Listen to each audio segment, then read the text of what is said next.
Hey there! My name is Laura A. Grace, and I'm a manga creator, but I'm not an illustrator. Welcome back to my video series of me sharing my process, my experiences when writing a manga with plans to publish it, and I hope it's going to be here in spring of 2021, which that means hopefully in just a few months. My illustrator is working very hard on the pages, and I can't wait to share them with you guys. I really hope you enjoyed my video last week where I did spotlight a little bit of my illustrator's work. I also have some sketches on Instagram in my highlights, or it says my manga has a pagoda, though I will say I do share those in my previous video, as well as 2 bonus illustrations from my manga illustrator that I have not shared anywhere else. This week, I am super duper excited for today's topic because it is all about my experience of working with an editor and them editing my manga. I'm really excited about this, and one huge reason is because I feel like sometimes as writers, when we hear the word edit or editor or self-edit or any of those, we have a sense of dread, especially when working with an editor. Like, I think some writers can be excited, like,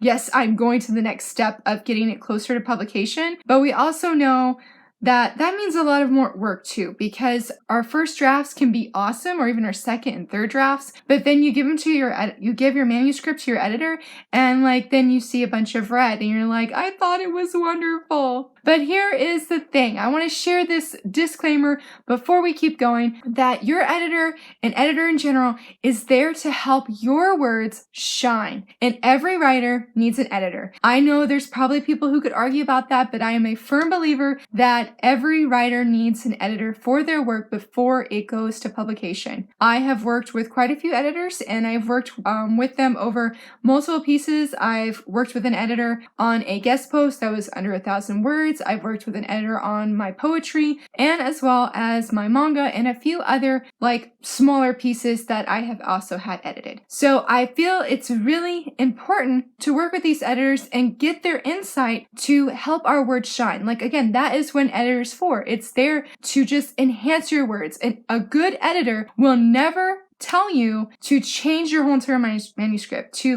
basically throw it away, start over, or if they tell you that your manuscript is garbage, or they say you're not a good writer, you need to go to school. None of those things reflect, in my opinion, of a good editor, okay? When you find that editor, you want to latch onto them. I was about to say latch onto them like a leech, but don't do quite that. That might freak them out, and that could be really weird. But when you find them, definitely hold them close. It's challenging when you're sharing your work, not only because it's your work, it's very personal. I would say most people don't like to have a lot of critique that could mean, or maybe not could mean, but where we felt that it wasn't very good. Just because they marked our words in red doesn't mean that they suck or anything like that. Remember, they're just helping our words to shine. For Gathering Faith, I worked with my editor. Her name is Angie. I do not know how to say her last name, but she is so amazing, guys. I love her so much. She is so amazing. Her books are really good. I will leave a link down below in the description, so you can definitely check out her books as well as check out her editing services. I feel as a manga creator, it can put us in a really interesting spot. I know it did for me because, again, as I shared in previous videos, I was not super involved in the manga community when I was writing Gathering Faith and when I was wanting to get it edited and try and start working with an illustrator. And at the time when I connected with Angie, I had gotten some hard feedback for my book, Dear Author. I had worked with a few different people, and I really believed in the heart of this message and just these letters, but I was getting feedback from people who were, now when I say people, I'm meaning alpha readers and beta readers. They were wanting me to cut large chunks or to change the heart of Dear Author, and it was really hard, and it left me really reflecting okay, am I just being stubborn because I love these letters and I don't want to change them, or do I really need to consider their words and actually change Dear Author because it's not how my brain interpreted, it's just not good. Okay, that was the wrong way to interpret their feedback. So something had happened, and I came across Angie, and I reached out to her and was like, hey, can you do just a small edit on Dear Author? I guess you would say a sample edit to see if we would be a good fit. And I am so thankful that we were. I am so thankful. Angie really saw my heart, my passion, what I was trying to convey in Dear Author, as well as Gathering Faith, my manga. She is just absolutely phenomenal, guys. She really took my words and she helped them shine. Like, all of her suggestions were like, I felt just spot on. She addressed different places that were questionable or didn't make sense and helped them to make sense. A really good example of this was when I had sent her Gathering Faith. There was a scene, it's sort of maybe spoilery, I'm not really sure, but when the manga starts out, Maho is in a grain field. Depending on events in the story, the Tokyo skyline, which is sort of like across from her, can feel like it's further away than what it is, or it can be closer than what it really is. So when she was reading my manga and she was coming across that part in different parts of the story, she put sort of like a question mark of like, I don't think she said, I'm not sure what's happening here. I don't remember exactly what she said, but I remember there was a question mark there, and I was able to explain her what I was trying to convey and what I was trying to do and like how I wrote it. And she helped tighten that. She helped it to make sense. And it did. Thanks to her, my illustrator knew exactly what I was trying to do and how I was trying to reflect the landscape around Maho. It was totally awesome. Not only that, but one thing that I am just immensely thankful for with Angie is that she helped my bad guy be like 10 times worse. She helped intensify the fear that Maho was feeling, and then helped intensify my bad guy and his bad guyness like so much more. Because when I was seeing the sketches from my illustrator, I was like, I already didn't like him when I wrote him and I couldn't see the illustrations, but like I dislike him that much more. And Angie, my editor, helped me with that. So rewinding here, because I feel like I sort of jumped the gun, I was mentioning how that she edited my book Dear Author, and then when it came to Gathering Faith, I didn't think she had edited any manga before, but I really loved my experience with Angie and I really wanted to work with her again. And so I approached her and was like, hey, I wrote this story. It's like a short story, but I have the intention of publishing it like a manga. I don't have all these details and things like that. Would you be willing to edit this? And though I don't feel you need an editor who is like super familiar with manga and reads it a lot, I think that is definitely very helpful. But Angie really likes webtoons from my understanding, and I felt that because she liked webtoons and was familiar with that kind of storytelling, that she could definitely offer awesome insight into my story. Especially because I think when I first sent it to her, I didn't really have a setting. In fact, I don't even know if my main character had a name yet. So Angie was very, very gracious.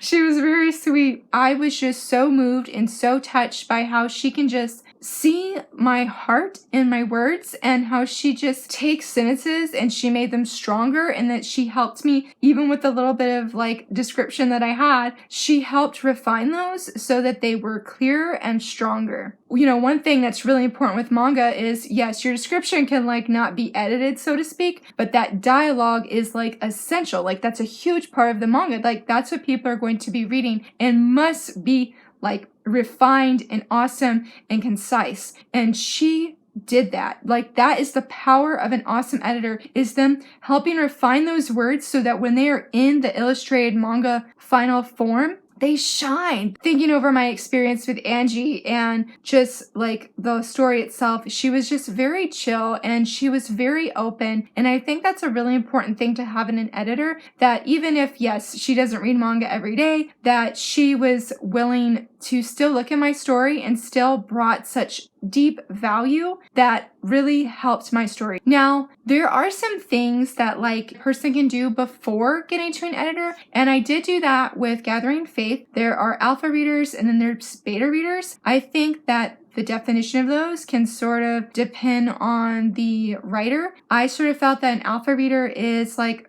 the very few first people who will read your story before it's like super duper polished. Like it could be after the first draft, or it could be after like the first 2-3 drafts. And then after you've polished it, sometimes even after maybe you worked with an editor, but definitely after you've gotten feedback and you've fine-tuned it, then you could send it to beta readers to get more feedback on the changes that you made based off of your alpha readers' feedback. Now I'll admit that when I reached out to Angie, I was really nervous to share this story with anybody. I did share it, I think, with about 3 people. I know I shared it with my friend Alea, my friend RJ, and my friend Amy. I think I also did share it with Noella. I was really nervous though, and one thing to really keep in mind when you're working with an editor is you need to be in a good headspace. If you personally do not feel ready for any kind of outside feedback, and I mean positive or negative, don't share. Like, you want to be in a place where you feel you're ready to get their feedback, because it's really hard. I feel like even if the story is not like overtly like very personal to you, because a lot of the beliefs that Maho has and a lot of those things about her really come from a personal place. And so I knew, for me personally, for my well-being and for my peace of mind, I had to be extremely selective who I shared this story with. And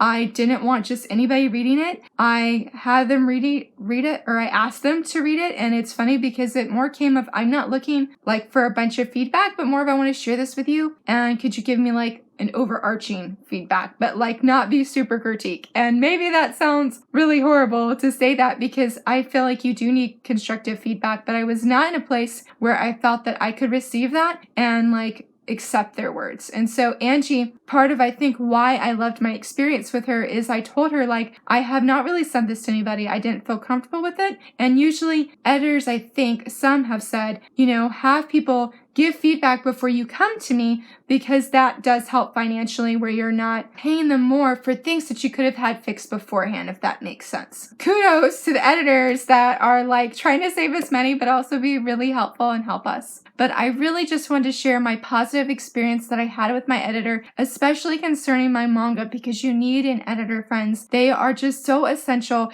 They're not people to be intimidated or afraid of. They are here to help us share an epic story that pulls in readers like we hope that it will, because their stories are super important to us and we treasure those stories so very much, and we want other people to do it. I hope this video was encouraging, and if you have any questions concerning my experience with Angie or just editing manga in general, please don't hesitate to ask any questions down below. I would love to hear from you guys. If you enjoyed this video, please give it a thumbs up and subscribe. And if you don't want to miss next week's video, be sure to hit the bell icon. And I am super excited that we are going to be interviewing my first special guest for this video series, so definitely stay tuned. So stay encouraged, be encouraged, and keep writing your manga. See you guys next week. Bye!